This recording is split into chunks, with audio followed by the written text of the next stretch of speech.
这个地球不再分为什么各个国家，那可能人类就真的进步了。对对对，文明就会成功升入到一级文明。钱实际上也是一种大家想象出来根本就不存在的东西。现在的人已经逐渐嗅到了这个，就是太傻天书讲的这种利己主义和利他主义的这种区别，只不过我们还没有那么明确的去讨论它，或者说真的把它当成一种宇宙的常识去了解。利己主义为什么也是宇宙的一个文明也好，或者说灵性发展的一个主要的一个方向，就证明它真的是其实也是有价值的。包括它实际上就是一个意识形态。跟有一些中国在印度做生意的老板聊天嘛，他说在印度村庄里面很难招到工人。关于肯在印度生活，我觉得以后可以做好几期节目，我们专门去聊一聊。现在都住在印度同学家里面。人的这个思想就是被很多因素潜移默化的在影响，就比如说，舔狗经济，爱他就要给他买这个，要买那个，买包啊，对买什么的，逐渐的形成还有奶粉广告，就是那种，什么宝宝需要最好的，然后怎么样的啊？还有那个现在万人唾弃的涂磊老师，什么如果他真的爱你，他就不会生病啊。这类的言论简直我感觉就是反人类。哎，对，这是一种说的都是人类做不到的资本家的这么一个暗箱操作。对对对，其实就是还是回到利己主义这个观点吧。利己主义其实我想说的就是回答肯刚才那个问题吧。我的观点就是实际上谁制定的规则呀？利己主义实际上是所有人制定的规则，也就是说所谓的社会共识，它实际上是一种意识形态。意识形态怎么产生的？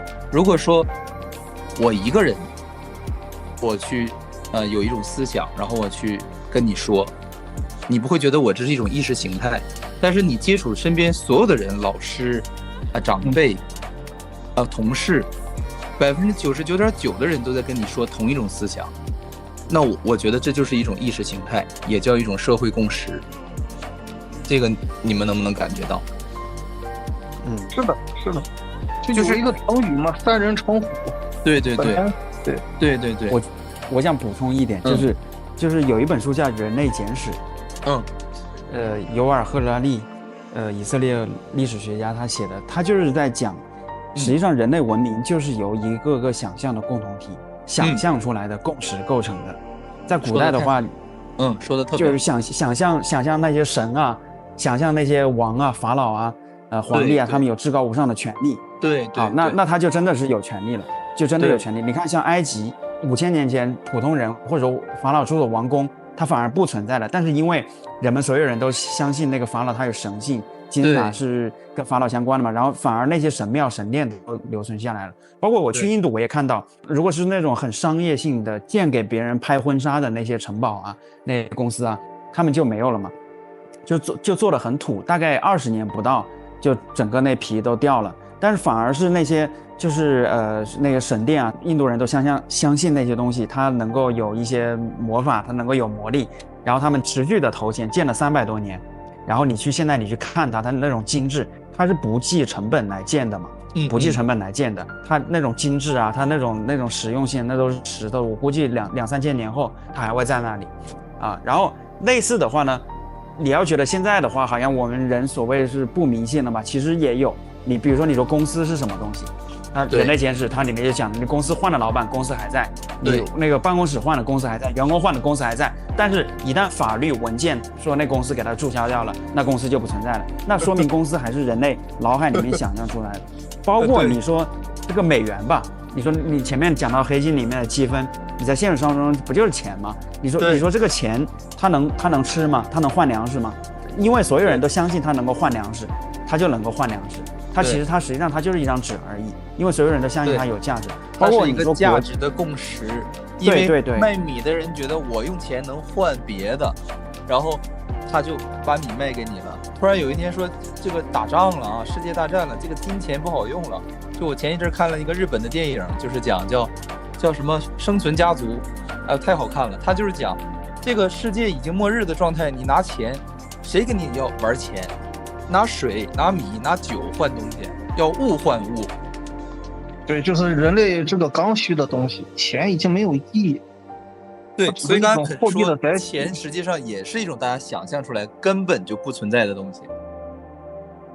对，包括它实际上就是一个意识形态，钱也是一种意识形态，因为99.999%的人认为钱是有价值的，或者说是好用的，我们大家都默认了，你给我钱，我就给你提供服务，或者是人类赋予它的这个意义、价值。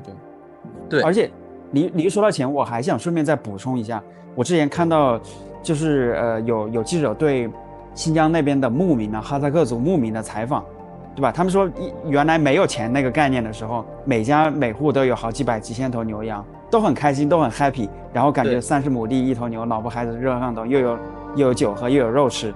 但是一有了钱的概念之后，你这个一年的收入才3万块钱人民币，然后就会有攀比嘛，然后就等那算了，我进城打工去吧，我到城里面打工去。但是像印度有一些村庄，因为我之前跟有一些中国在印度做生意的老板聊天嘛，他说在印度村庄里面很难招到工人，可能他当农民的话，因为印度人他觉得他当农民，他可能一年我只是一个月只是500块钱人民币的收入，600吧，那是10年前啊，现在肯定增高了。好，我在厂里面干活的话，可以有2-3千块钱的收入，但是我自己当农民，我自由，不愁吃不愁喝，我不会想着天天被老板炒掉，不会看到每个同事看到上司都得跪下来，都得微笑或者怎么样的，对吧？而你一旦嵌入了他那个系统，你虽然工资好像是高一点的，但是会失去某种程度的自由。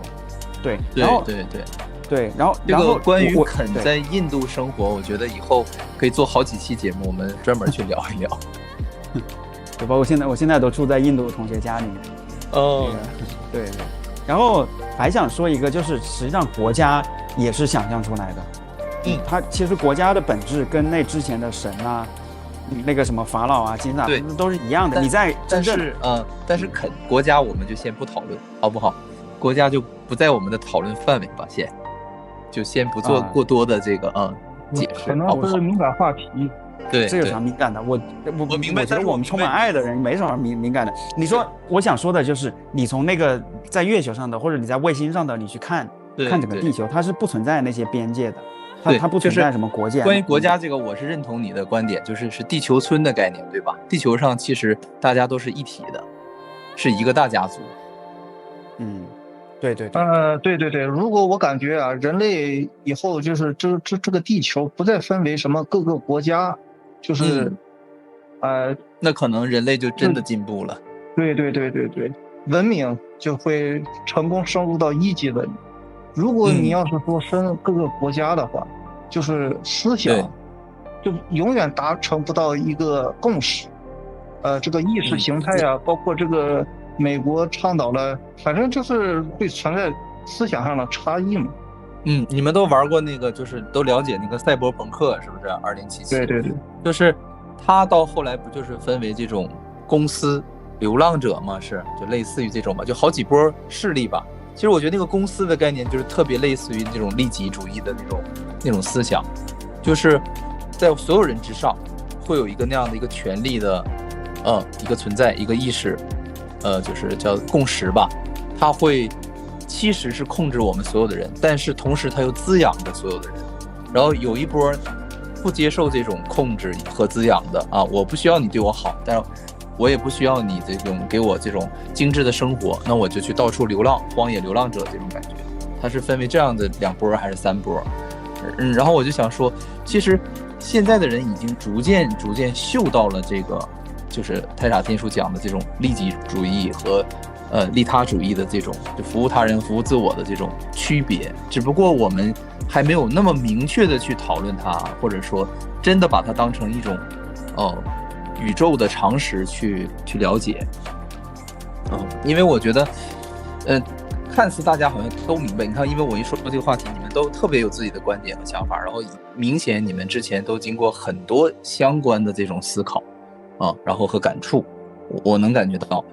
所以其实你们想一下，利己主义为什么也是宇宙的一个文明也好，或者说灵性发展的一个主要的一个方向，就证明它真的是其实也是有价值的。就是虽然咱们都不是那种利己主义的这种崇拜者哈，但是你们承不承认，其实它是很有价值的？那肯定的。这个模式也是在维持这个整个世界这个大社会的这么一个框架下的运行，正常运行。它对，就是我们的常态是一边抱怨着上班的不自由。你看很多人哈，就包括关注我们频道的人，都是会觉得啊，我天天上班，我一周上5天班，甚至6天班，对吧？现在都很多是周休1天。一边抱怨着公司对我的这种剥削和控制，但是一边又离不开公司对我的这种五险一金呐，稳定的收入啊，等等等，包括什么社会地位的这种方面的滋养，大家是不是都是这种很矛盾的状态？是的。所以呀，首先我要跟你说的就是，这不是一个高级的利己文明，因为高级的利己文明，你会感觉到。好，非常感谢啊。剩下的章节呢，我们会在下周更新，请订阅支持一下吧，让我们幸福喜悦吧。因为我们如今正在经历的疯狂，实际上是一种幻象，它逼着越来越多的人觉醒。可是呢，我们也要同情那些没法觉醒的人，因为世间的种种现象啊，造成了我们个体与灵魂的分离。我们会在螺旋上升的水晶上继续我们意识的进化。我们正在获得内心的勇气，将自己交给了灵魂，迈向了完全未知的领域。我是谁？我来到这个世界上究竟要做什么？进化的新阶段已经开始，意识到无限的爱会让我们开启一场前所未有的灵魂旅程。